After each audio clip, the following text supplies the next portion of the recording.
கேட்ட நட்சத்திரத்தில் பிறந்தவர்கள், அதாவது கேட்ட நட்சத்திரம் விருச்சிக ராசியில் 4 பாதங்கள் உள்ளடக்கிய முழு நட்சத்திரம். இந்த நட்சத்திரத்தில் பிறந்தவங்களுக்கு ஒரு நல்ல குணம் இருக்காது. பொய் நிறைய பேசுவாங்க. இறை பக்தி அதிகமாக இருக்கும். இரக்க குணங்கிறது அவங்கக்கிட்ட நம்ம எதிர்பார்க்க முடியாது. முன்கோபம் அதிகமாக இருக்கும். குளிக்கிறதுல நல்ல விருப்பம் அவங்களுக்கு இருக்கும். உயரமாக இருப்பாங்க.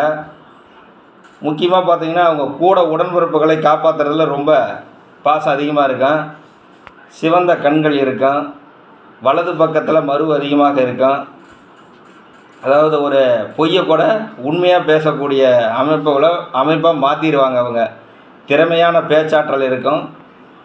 அதாவது சொல்லால், அதாவது பேசக்கூடிய பேச்சால் மற்றவர்கள் ஒரு புண்படும் அளவுக்கு இருக்கும். தலைமுடியும் சற்று சிவந்த நிறமாக இருக்கும். நல்ல செயல் புரிவார்கள்.